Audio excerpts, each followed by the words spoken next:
और अन्न जो है ना, ये हमारे प्राणों को धारण करता है। अगर हम उस अन्न के प्रति एक दिन का सेक्रीफाइस करते हैं तो उसमें कौन सी बड़ी बात है। और भाई ऐसे सेक्रीफाइस यदि अगर रोज करो, सब जानते हैं एकादशी कैसी होती है, कूटू की पकौड़ी, कूटू की कचौड़ी, समा के चावल, मखाने की खीर। अगर व्यक्ति एकादशी वाला फलाहार नित्य करने लग जाए तो 7 दिन में 5 किलो वजन बढ़ जाए उसका। आप बाकी के दिन इतना नहीं पाते जितना एकादशी, और एकादशी के दिन तो कई लोगों को वैसे तो 3 बार पाएंगे, नाश्ता, भोजन, रात्रि भोजन। एकादशी के दिन 6 बार पाते हैं। बोले हमारा व्रत और है, बार बार कहते और है इस बात को, व्रत है आज हमारा। सब बातों की बात एकादशी करनी चाहिए।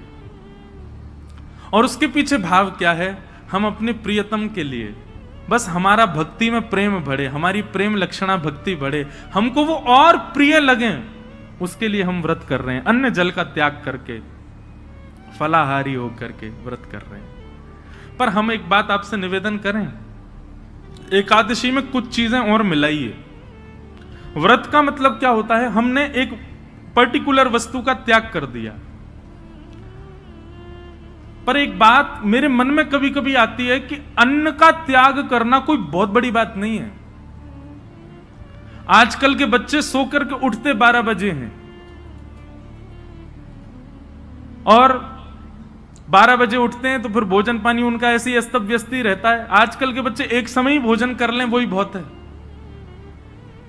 तो भोजन का त्याग करना कोई बहुत बड़ी बात नहीं है। कई लोग बिना भोजन के भी निकल जाते हैं, बिना भोजन के भी रह लेते हैं। ये उस समय बड़ी बात थी जब और साधन नहीं थे, जब हमारे पास में टीवी नहीं था, हमारे पास में फोन नहीं था, इंटरनेट नहीं था, ये सारी आधुनिकताएं नहीं थी। तब मानव का एक ही काम था, काम करो भोजन पाओ, काम करो भोजन पाओ।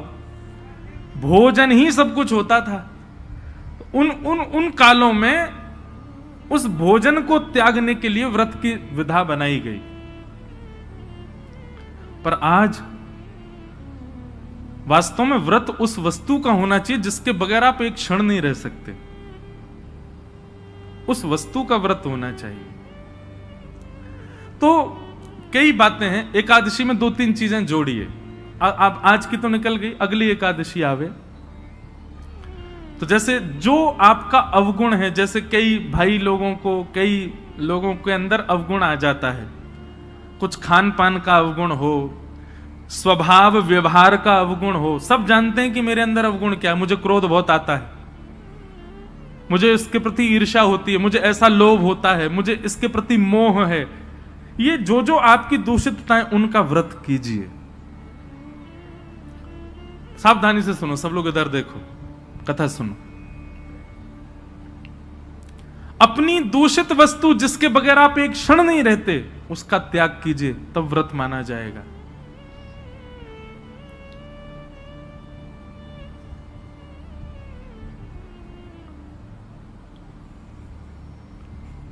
निकालिए, लिस्ट बनाइए, ऐसे कौन कौन सी वस्तुएं हैं जिनके बगैर आप एक क्षण नहीं रह पाते। संसारी वस्तु, उसका व्रत कीजिए, एक दिन व्रत कीजिए। अगली एकादशी पर नियम बनाओ। सबसे ज्यादा तो फोन ही है भैया, उसके बिना ही नहीं रह पाते हम। अगली एकादशी प्रयास करके देखो। हम अपने ऊपर इसलिए लागू नहीं कर सकते, हम तो सफर में रहते हैं, इधर उधर आना जाना लगा रहता है, तो कुछ ना कुछ काम रहते हैं, तो इसलिए हम वो तो नहीं करते। फिर एकादशियों पर इंद्रियों की एकादशी करो, जैसे नेत्रों की एकादशी। नेत्रों की एकादशी मतलब आज नेत्रों से केवल और केवल ठाकुर जी और ठाकुर जी के भक्तों का दर्शन करेंगे। ठाकुर जी का दर्शन और ठाकुर जी के भक्तों का दर्शन। तो एकादशी के दिन बस लगे हैं, अब नहीं जा सकते वृंदावन तो फोन पे ही दर्शन करो। राधा वल्लभ जी, राधा रमण जी, श्री वृंदावन बिहारी लाल जी, गोविंद देव जी, गोपीनाथ जी, द्वारिकाधीश जी, बद्रीनाथ जी, सुबह से लगे दर्शन करने में। और वैष्णवों का दर्शन करो, चुन करके निकाल के अपनी बाइक गाड़ी जाओ, संतों के यहां जाओ, वैष्णवों के यहां जाओ, जाकर के उनको प्रणाम करो। एकादशी ऐसे व्यतीत करो। नेत्रों की एकादशी, कानों की एकादशी। क्या आज इन कानों से केवल भगवत चर्चा सुनेंगे, सूर्योदय से लेकर के सूर्यास्त तक और कुछ करना ही नहीं है, कीर्तन और भजन, केवल भगवत चर्चा ही श्रवण करनी है।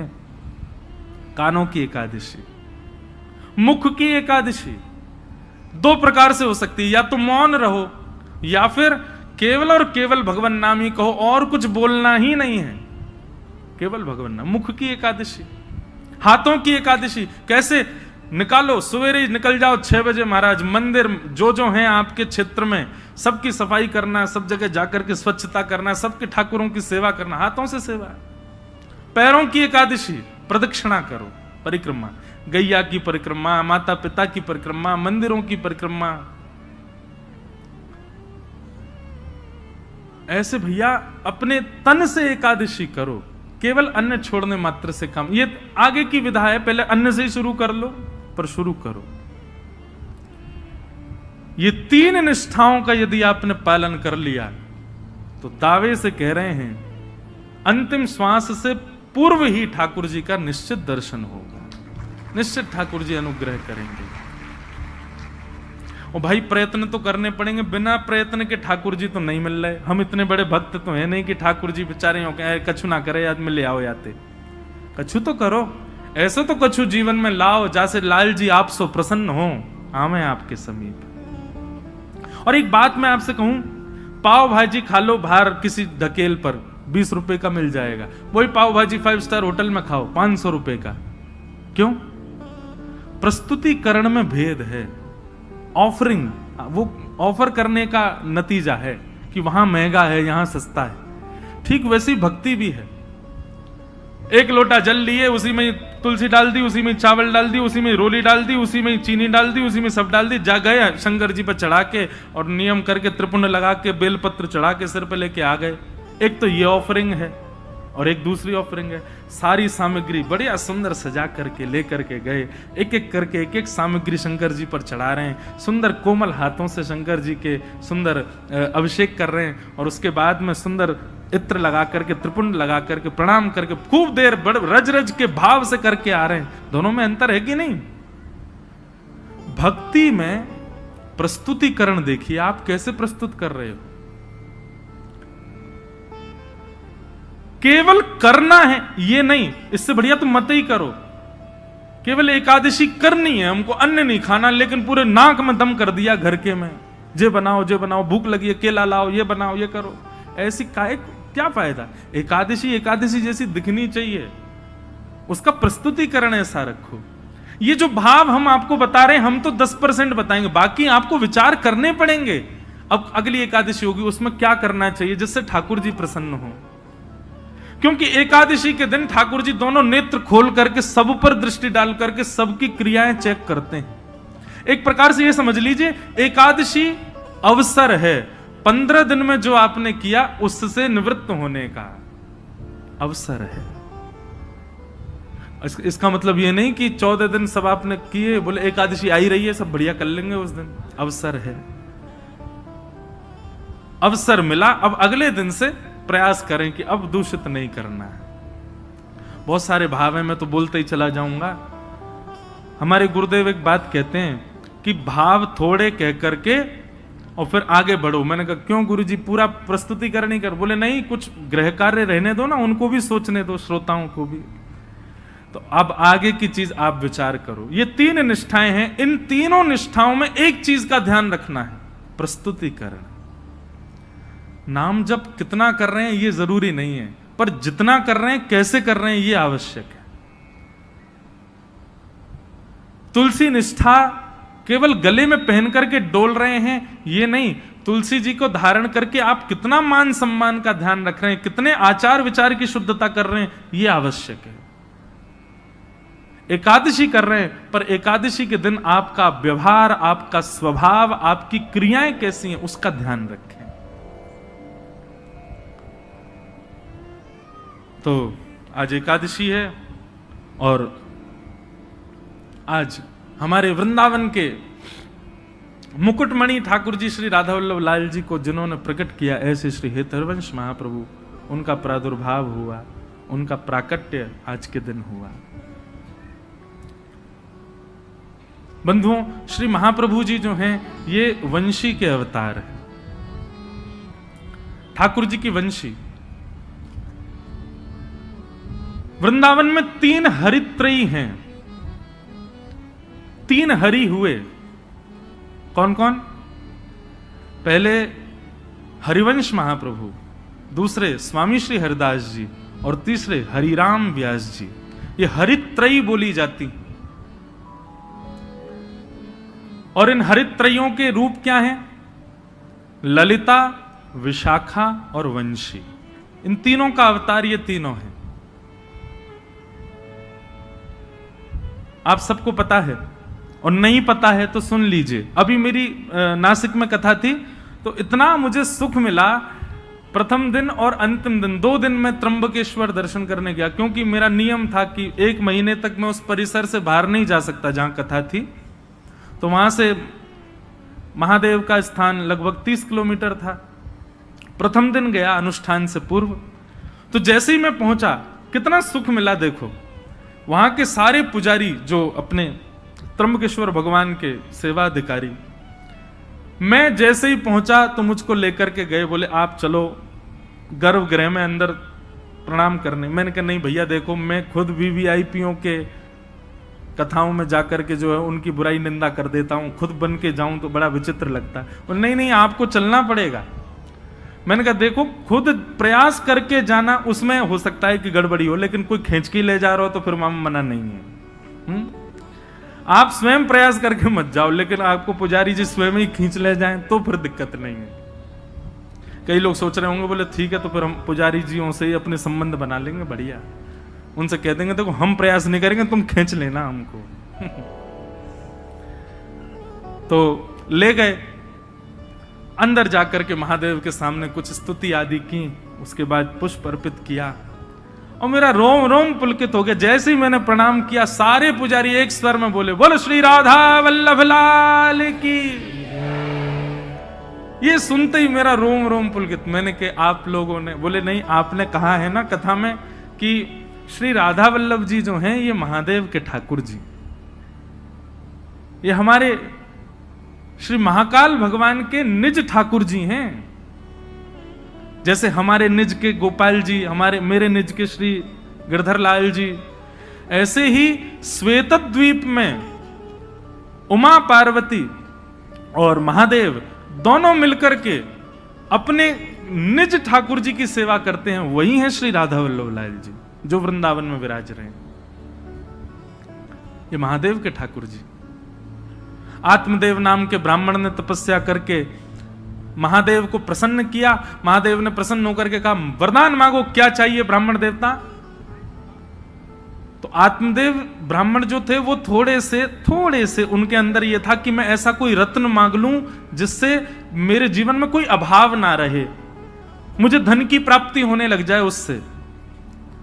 और आत्मदेव ब्राह्मण ने महादेव से कहा, बोले आपके पास जो सबसे बहुमूल्य रत्न हो वो मुझे दे दीजिए।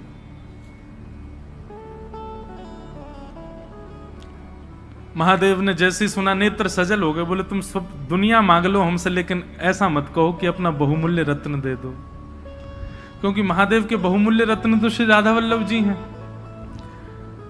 महादेव ने जैसे मना किया, बोले रत्न मत मांगो, बाकी चाहे दुनिया की कोई वस्तु मांग लो। तो आत्मदेव ब्राह्मण को लगा रत्न बड़ा महंगा है, तभी देने से मना कर रहे हैं। चरणों में गिर गया, बोले चाहिए तो वही रत्न चाहिए जिसके लिए आप मना कर रहे हो, नहीं तो कुछ नहीं चाहिए। तब महादेव भाव नेत्रों से अश्रुपात हो रहे हैं, श्वेत द्वीप गए और जाकर के अपने त्रिभंग लली श्री राधा वल्लभ लाल जी को कंठ से लगाया और एक वस्त्र में ठाकुर जी को पधरा करके आए और आकर के उस आत्मदेव ब्राह्मण को प्रदान कर दिए। महादेव अंतर ध्यान हो गए। उसने तो उत्सुकता से जैसे ही वस्त्र हटा के देखा तो श्री राधा वल्लभ लाल जी खड़े थे। बट दुखी हो गया बेचारा, बोले मैंने तो रत्न मांगा था जी, ऊपर से सेवा और दे गए मुझको, तो वैसे ही खर्चा पूरा नहीं हो रहा घर का, अब इनको भी पधराना पड़ेगा सब कुछ। उनकी सेवा होने लगी। महादेव को बड़ी चिंता, मेरे ठाकुर जी की सेवा में सुख होना चाहिए। तब भगवान की वंशी महादेव ने उनको आज्ञा की, बोले आप सदा उनके अधर पर विराजमान रहती हो, और वंशी के मन में भी ये भाव रहता है कि ठाकुर जी मेरे कोमल छिद्रों को दबा करके मानो मेरी सेवा करते हैं, ठाकुर जी मेरी सेवा करते हैं। इससे वंशी को कई बार मन में ऐसा भाव आता है कि नहीं नहीं नाथ, मैं आपकी सेवा करूं, आप क्यों मेरी सेवा करते हैं। तो वंशी बड़ी कभी कभी व्याकुल रहती है कि मैं ठाकुर जी की सेवा करना चाहती हूं, पर ठाकुर जी देखो होठों की तकिया पे सुला करके अपनी कोमल उंगलियों से मेरे चरण दबाते हैं। मुझे कभी कभी बड़ा श्रम होता है इस भाव से। तो वंशी जी की इस चिंता को आज महादेव ने पूर्ण किया। बोले कि आप चिंता मत करो, आप चाहती हैं ना कि आप ठाकुर जी की सेवा करें, जाइए आप ही आचार्य चरण श्री हित हरिवंश महाप्रभु के रूप में पृथ्वी पर अवतरित होइए और जाकर के आत्मदेव ब्राह्मण के यहां से ठाकुर जी को ले जाकर के वृंदावन में विराजमान कर। तब भगवान की वंशी ही श्री हृदयवंश महाप्रभु के रूप में पधारे और आकर के उन्होंने ठाकुर जी की सेवा। महाप्रभु जी का चरित्र बहुत सुंदर है, संपूर्ण तो नहीं पर कुछ कुछ भाव में आज भक्तमाल जी में पढ़ रहा था। अच्छा, हमारी जीवन की सबसे पहली भक्तमाल कथा है इसी वर्ष 19 से 26 अगस्त हम भागवत कथा करते हैं और अभी साल में एक राम कथा का भी नियम हो गया है, एक एक ज्योतिर्लिंग में। पिछली बार सोमनाथ में थी, इस बार रामेश्वरम में है 24 दिसंबर से राम कथा। लेकिन हमारे वृंदावन के संत जनों की आज्ञा हुई कि लाला एक बार अब भक्तमाल जी में भी प्रवेश करो। मैंने कहा महाराज जी मैं भक्तमाल जी तो कहता ही हूं कथा में। बोले नहीं, स्वच्छंद भक्तमाल जी की कथा करो। तो जन्माष्टमी के अवसर पर 19 अगस्त से 26 अगस्त तक जयपुर में, क्योंकि भक्तमाल जी वहीं लिखी गई हैं, जयपुर में ही गलता जी हैं जहां पर भक्तमाल जी की रचना श्री नाभा गोस्वामी जी ने की, तो वहीं पर प्रथम भक्तमाल का। तो आज मैं भक्तमाल जी पढ़ रहा था, इतना सुंदर भाव, बहुत ध्यान से सुनिएगा। नाभा जी के गुरु जी की आज्ञा हुई कि हे नाभा जी आप एक काम कीजिए। बोले क्या? आपकी भक्ति इतनी तीक्ष्ण है, आपकी भक्ति इतनी प्रबल हो चुकी है, अब आप एक काम करो, बड़े बड़े रसिक जनों ने तो ठाकुर जी का यश गाया, पर आप ठाकुर जी के भक्तों का यश गाओ। तो नाभा जी ने भक्तमाल जी का मन बनाया कि अब मैं भक्तों की माला बनाऊंगा, भक्तों के चल। एक बात सदैव याद रखना, ठाकुर जी का यश गाना ज्यादा कठिन नहीं है, ठाकुर जी के भक्तों का यश गाना बहुत कठिन है। ठाकुर जी के भक्तों का यश कहना बड़ा कठिन काम है, उसको समझना। ठाकुर जी की कृपा आप समझ जाओगे, पर भक्तों की लीला आप नहीं समझ पाओगे। तो श्री नाभा जी ने मन में विचार किया कि यश गाऊं ठाकुर जी के भक्तों का, तो श्रोता किसको बनाऊं। तो श्री नाभा गोस्वामी जी ने मन में विचार किया कि भगवान का यश भक्त सुनते हैं, तो भक्तों का यश ठाकुर जी सुनेंगे। और 24 अवतारों का सबसे पहला स्मरण किया नाभा जी ने। 24 अवतार बैठाए अपने सामने, ठाकुर जी के 24 अवतारों का आवाहन करके और उनको ही श्रोता बना करके नाभा जी ने भक्तमाल जी कहनी प्रारंभ की। उसमें सारे भक्तों के चरित्र आए, सुग्रीव जी से लेकर के हनुमान जी महाराज तक, और महाराज गरुण जी से लेकर के और श्री रामानुजाचार्य जी तक, सारे भक्त चिंतन करते जाते, जो जो भक्त अपने। अच्छा, एक और बात है, भक्तमाल में किन किन भक्तों के चरित्र हैं, तो श्री नाभा जी कहते हैं ठाकुर जी तो सबको प्रिय हैं, पर भक्तमाल में उन भक्तों के चरित्र हैं जो ठाकुर जी को प्रिय हैं। क्योंकि भाई 24 अवतार सामने बैठे हैं, तो 24 अवतार उन्हीं को सुनना चाहेंगे जो उनके प्रिय हों। उन भक्तों के चरित्र आए, लेकिन सारे भक्त आ गए भक्तमाल जी में, हमारे वृंदावन के रसिक जन नहीं आए। क्योंकि नाभा जी तो स्मरण करते थे ना, जो भक्त का चिंतन आता उसी का छप्पे छंद लिख देते, सबका यश गाया, लेकिन वृंदावन के रसिक संत जन चित्त में नहीं आए। तो श्री नाभा जी चिंतित हो गए, बोले कि भैया सारे भक्तों का चिंतन चित्त में हो रहा है, लेकिन ब्रजमंडल के वृंदावन के वैष्णव भक्तों का, संतों का चिंतन मुझको क्यों नहीं हो रहा। तब उन्होंने अपने गुरुदेव से जाकर के अपना ये भाव प्रकट किया, बोले सारे भक्त मेरे चित्त में आ रहे हैं, पर वृंदावन के भक्तों का स्मरण नहीं हो रहा मुझको। कितनी सुंदर बात। उनके गुरुदेव ने आज्ञा करते हुए कहे, बोले भैया ये जितने भी भक्तों का चरित्र तुम गा रहे हो, ये कोई ना कोई भक्त इन 24 अवतारों को जिनको तुमने सामने बैठाया है, इन 24 अवतारों को कोई ना कोई भजता है। कोई हयग्रीव भगवान को भजता है, कोई नृसिंह भगवान को भजता है, कोई बराह भगवान को भजता है, कोई कृष्ण को भजता है, कोई राम जी को भजता है। पर वृंदावन के तो सब श्री किशोरी जी को भजते हैं, और जब तक किशोरी जी नहीं आएंगी तब तक ब्रज के रसिक नहीं आ सकते। जय हो। ये भाव जैसे पढ़ाना नेत्र सजल हो गए कि जब तक किशोरी जी का स्मरण नहीं करोगे नाभाजी, तब तक ब्रजमंडल के संत तुम्हारे चित्त में नहीं आ सकते, रसिक जन नहीं आ पाएंगे। तब श्री वृंदावनेश्वरी किशोरी जी हमारी श्री राधा रानी का स्मरण किया।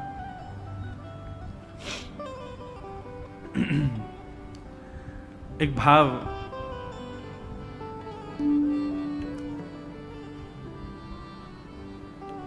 श्री किशोरी जी के लिए व्यासपीठ से प्रकट किया, आओ उसी को कह करके चले आगे। वृंदावन में जाओ तो भैया किशोरी जी से इच्छा, मैं एक बात कहा करता हूं कथाओं में कि आपका मन वृंदावन जाने का हो रहा है तो समझो ठाकुर जी आपको याद कर रहे हैं। आप भोपाल स्टेशन से ट्रेन में बैठ गए तो समझ जाना ठाकुर जी आपको याद कर रहे हैं। शताब्दी में जाओ, चाहे कौन सी भी ट्रेन में जाओ, यहां से निकल करके महाराज झांसी पहुंच गए तो समझ जाना ठाकुर जी याद, और जितना जितना वृंदावन के समीप पहुंचो समझना ठाकुर जी उतना ज्यादा याद कर रहे हैं। झांसी से फिर ग्वालियर पहुंच जाओ, मुरैना और सब पार करते हुए आगरा पहुंच जाओ, समझ जाना ठाकुर जी याद कर रहे हैं। लेकिन जैसे ही मथुरा पहुंचो और मथुरा में जाकर के रिक्शा में बैठ करके जैसे ही वृंदावन जाने लग जाओ तो भी समझना ठाकुर जी याद कर रहे हैं। लेकिन वृंदावन की सीमा में प्रवेश करते ही अपने मन को सांत्वना देते हुए कहना ठाकुर जी नहीं, श्री जी याद कर रही थी। क्योंकि भैया हमारे ठाकुर जी याद करेंगे ना तो हो सकता है ग्वालियर में ही इंजन खराब हो जाए। ठाकुर जी याद करेंगे तो हो सकता है मथुरा से ही दूसरी ट्रेन से वापस भोपाल आना पड़ जाए। ठाकुर जी याद करेंगे तो हो सकता है रिक्शा रास्ता में ही पंचर रह जाए। पर निर्विघ्न रूप से वृंदावन पहुंच गए तो यही समझियो श्री जी ने याद किया तभी हम पहुंच पाए हैं, नहीं तो ये श्री जी के कृपा के बगैर संभव नहीं। तो एक भाव मैंने हमारे लाल जी ने प्रकट करवाया कि वृंदावन में क्या क्या भावना होनी चाहिए चित्त में। सब लोग मेरे साथ गाओ, श्री जी को स्मरण करो तभी आचार्य चरण आएंगे। आज तीसरा दिन है कथा का, अब श्री जी आएंगी तो ब्रज के भाव अपने आप आएंगे। राधिका रानी जी, वृषभानु दुलारी जी, राधिका रानी जी, वृषभानु दुलारी जी, राधिका रानी। जो एक बात सुन लो, जो ताली बजा के नहीं गाएगा उसको अपने बगल वाले की सौगंध है, और जो ताली बजा के नहीं गाएगा उसको ये लगे बगल वाला मेरा शत्रु, मैं तो बिल्कुल नहीं बजाऊं, अगले जन्म में तुम्हारा ब्याह नहीं होगा। देखो खूब प्रेम से भाव से हमारी श्री जी को याद करो तो भैया निमग्न हो जाओ। भले ही नेत्र मत खोलो, नेत्र बंद करके वृंदावन का स्मरण करते हुए गाओ।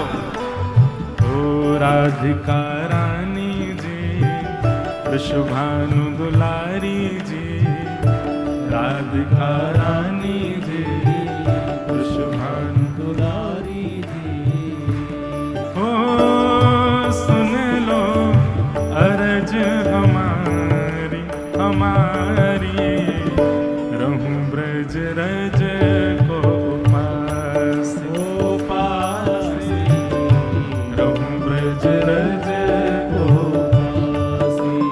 पास, रहूं ब्रज रज को पास पास, रहूं ब्रज रज को। भाव से राधिका रानी जी, वृषभानु दुलारी जी, राधिका रानी जी, वृषभानु दुलारी जी। ओ सुन लो अरज हमारी हमारी,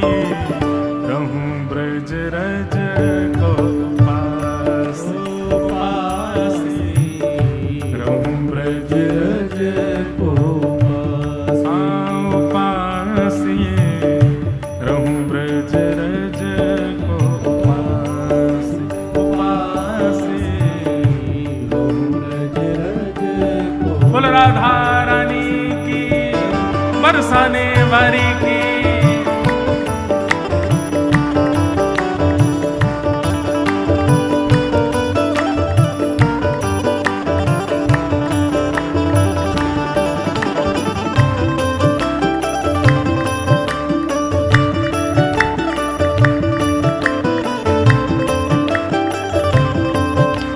बोल वृषभानु दुलारी की, बोल वृषभानु के जमाई की।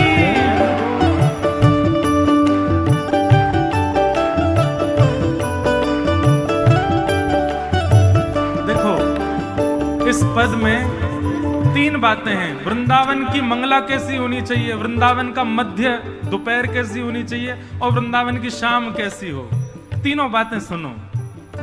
मंगला उठ यमुना जी नाऊ, मंगला उठ यमुना जी नाऊ, ओ मंगला उठ यमुना जी नाऊ, मंगला उठ यमुना जी। फिर श्री राधा वल्लभ के दर्शन पाऊं, राधा वल्लभ के दर्शन पाऊं, प्यारे राधा वल्लभ के दर्शन पाऊं, राधा वल्लभ के दर्शन पाऊं। ओ कीरत सुत प्यारी जी, वृषभानु दुलारी जी, कीरत सुत प्यारी जी, वृषभानु दुलारी जी। ओ सुन लो अरज हमारी, हमारी रहूं ब्रज रज को उपासी, रहूं ब्रज रज को उपासी, रहूं ब्रज रज को उपासी, उपासी रहूं ब्रज रज। भाव भाव से जय हो। राधिका रानी जी, वृषभानु दुलारी जी, राधिका रानी जी, वृषभानु दुलारी जी। ओ सुन लो अरज हमारी, हमारी रहूं ब्रज रज को उपासी, उपासी रहूं ब्रज रज। बोलो वृंदावन धाम की।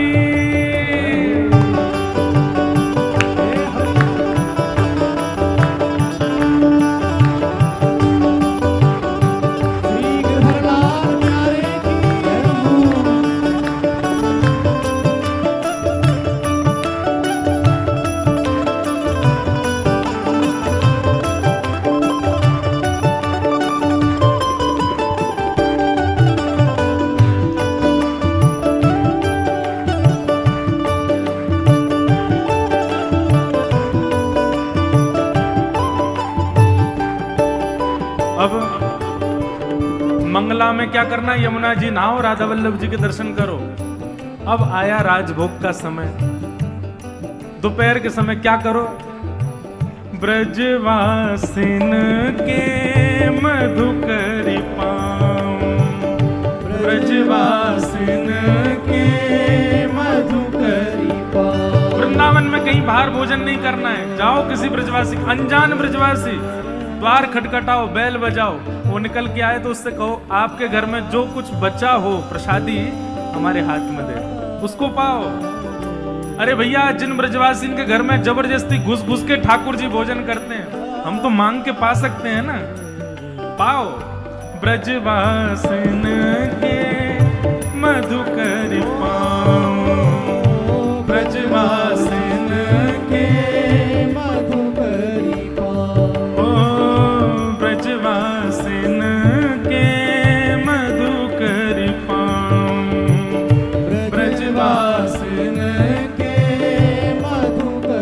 बाद श्री राधा रमण के दर्शन पाऊं, राधा रमण के दर्शन पाऊं, प्यारे राधा रमण की झांकी पाऊं, राधा रमण की झांकी पाऊं। महलन वारी जी अति सुकुमारी जी, महलन वारी जी अति सुकुमारी जी, ऊंचे महलन वारी जी अति सुकुमारी जी, महलन वारी जी अति सुकुमारी जी।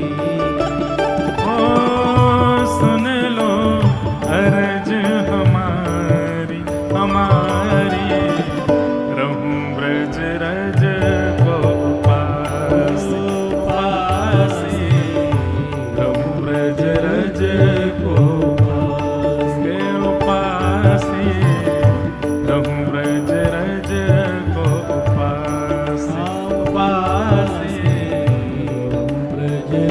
अब मंगला में यमुना जी स्नान, राधा वल्लभ जी दर्शन, फिर ब्रजवासियों की मधुकरी और श्री राधा रमण जी का दर्शन।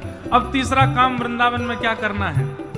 रसिक जनन की सेवा पाऊं, रसिक जनन की सेवा ओ रसिक जनन की सेवा पाऊं, रसिक जनन की सेवा। फिर प्यारे बांके बिहारी संग नेह लगाऊं, बांके बिहारी संग नेह लगाऊं, प्यारे कुंज बिहारी संग नेह लगाऊं, प्यारे कुंज बिहारी संग नेह लगाऊं। कृष्ण मनोहारिणी जी अति सुकुमारी जी, कृष्ण मनोहारिणी जी अति सुकुमारी जी। ओ सुन लो अरज हमारी हमारी, रहूं ब्रज रज को पास पास, रहूं ब्रज रज को पास पास, रहूं ब्रज रज को पास पास। ब्रज रज को भाव से राधिका रानी जी विश्वभानु दुलारी जी, राधिका रानी जी विश्वभानु दुलारी जी।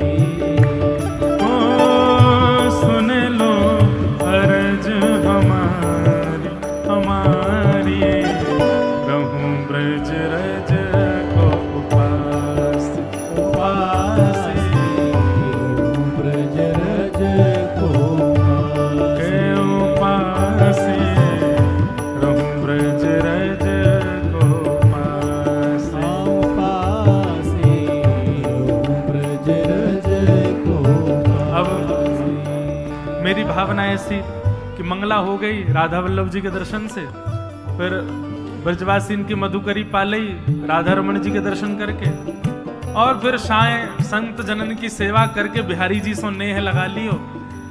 अब अंतिम इच्छा हमारे गिरधर लाल जी की छाप से कीर्तन लिखा गया है।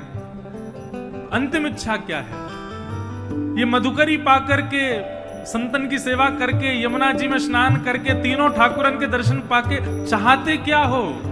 तो ये अंतिम भाव, गोवर्धन पर्वत पे राजो, गोवर्धन पर्वत पे राजो, गोवर्धन पर्वत पे राजो।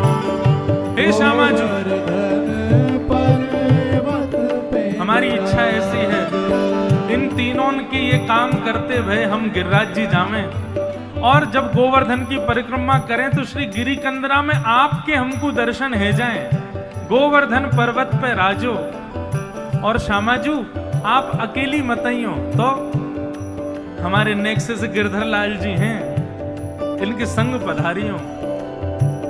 गिरधर लाल संग दर्श करा दो, गिरधर लाल संग दर्श करा प्यारे गोवर्धन पर्वत पे राजो, प्यारे गोवर्धन पर्वत पे राजो। प्यारे गिरधर लाल संग दर्श करा दो, प्यारे गिरधर लाल संग दर्श करा दो।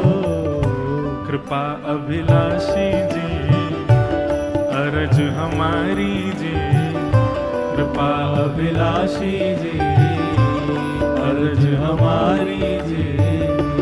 हे सुन लो अरज हमारी हमारी, रहूं ब्रज रज को पासी पासी, रहूं ब्रज रज को पासी पासी, रहूं ब्रज रज को पासी पासी। ब्रज रज जय हो। पासी। राधिका रानी जी वृषभानु दुलारी जी, राधिका रानी जी वृषभानु दुलारी जी। हाँ सुन लो अरज हमारी हमारी, रहूं ब्रज रज को पास ओ पासी, रहूं ब्रज रज को पासी। हे पासी, रहूं ब्रज रज को पास आओ पासी, रहूं ब्रज रज को पासी। मन भूल मत जइयो राधा रानी के चरण, मन भूल मत जइयो राधा रानी के चरण। ओ राधा रानी के चरण, श्यामा प्यारी के चरण, राधा रानी के चरण, श्यामा प्यारी के चरण। राधा रानी के चरण, वृषभानु दुलारी के चरण, राधा रानी के चरण। का भाव से के चरण। मेरे मन भूल मत जइयो राधा रानी के चरण, मन भूल मत जइयो राधा रानी के चरण। ओ वृषभानु की किशोरी सुन गैया हूते भोरी, वृषभानु की किशोरी सुन गैया होते भोरी। प्रीत जान के हूँ थोड़ी तोहे राखेगी शरण, प्रीत जान के हूँ थोड़ी तुम्हें राखेगी शरण। हाँ प्रीत जान के हूँ थोड़ी तोहे राखेगी शरण, प्रीत जान के हूँ थोड़ी तुम्हें राखेगी शरण। मेरे मन भूल मत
बरसाने वारी की, बोल वृषभानु के जमाई की, जो ना बोले वामे दे,